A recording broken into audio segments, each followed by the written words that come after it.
Hello and welcome to Comcast NewsMakers. My name is Erin Muffoletto, and today we're at the Indian Pueblo Cultural Center in Albuquerque, New Mexico. We're going to be talking about Albuquerque Public Schools, and with us today is the Interim Superintendent, Brad Winter. Thank you for joining us, Brad. Right, thank you for having me. I'm glad to be here.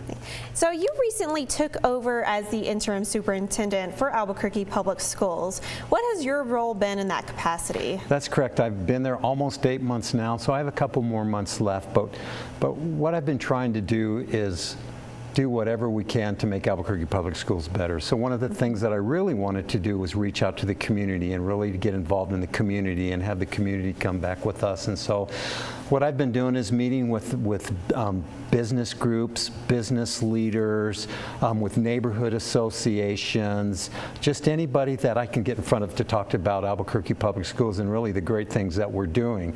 And it's been very, very good and very well received. In fact, we're having folks call me.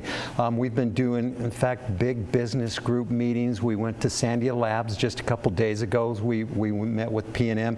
So we met with their employees who have children and students that are in our school district. So we've talked everything from what Common Core is, to park testing, to our schools of choice and some of the great things that we offer, and it has been very well received. Yeah, and there's many misconceptions, so you're trying to kind of educate people on some of those. Yes, I really am a public school person.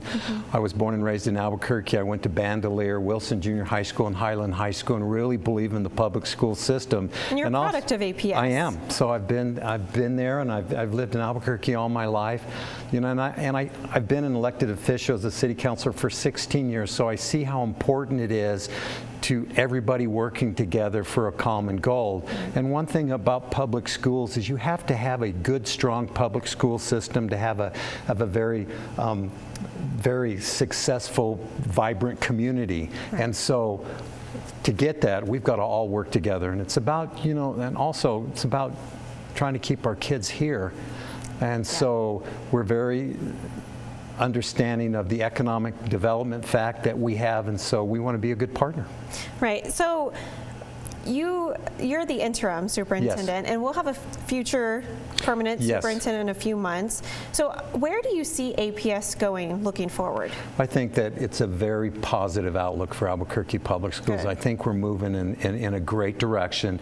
The partnerships that we've developed, and I can name plenty of them. One of them was Central New Mexico Community College is fabulous. The things we're doing together, the partnership we have with the city of Albuquerque. So we have developed all these partnerships, and it is very positive for our students as well as for the community. So I think moving forward, we're in a good position.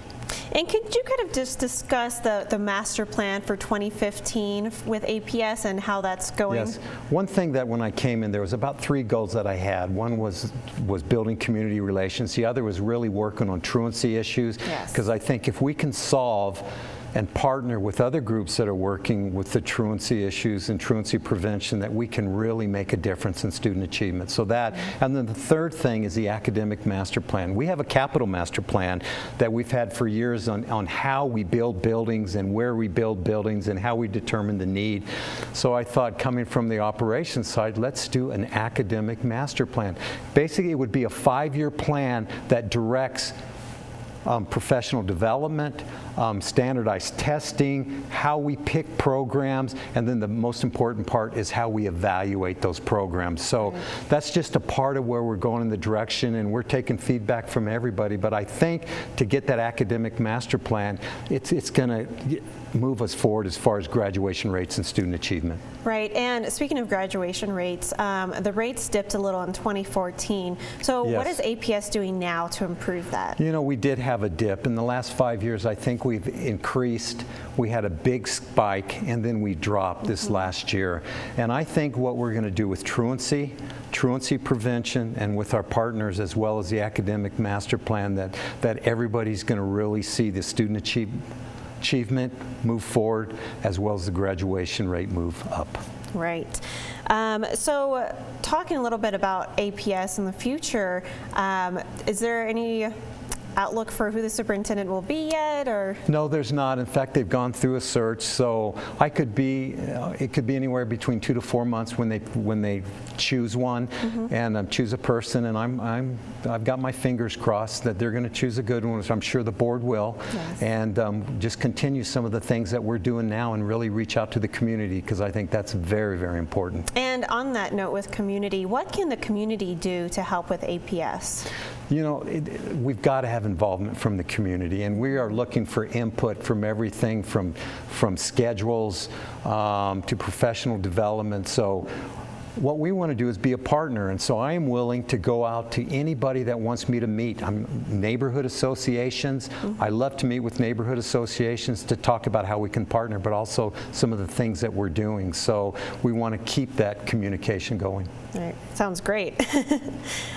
So what else can the community do?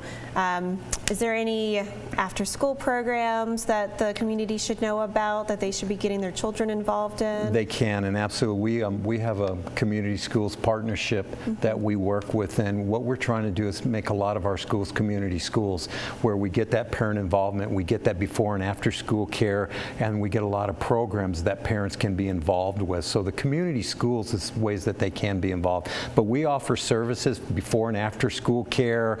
You know, we have great, just the things that Albuquerque Public Schools offers, the band programs, the orchestra programs, they're fabulous. The athletic programs. We, I think, can offer more in our public school system than most anybody can, because we have just such different programs. Our schools of choice are huge, because what we're trying to do is for students that don't fit the traditional, that want something different, we are just trying to always expand opportunities for students. So it's an exciting time. Well, Brad, thank you for all you're doing for APS and the community. Brad Winter, he's the interim superintendent for Albuquerque Public Schools. Thank you for being here. Thank you. I'm Erin Muffoletto with Comcast NewsMakers.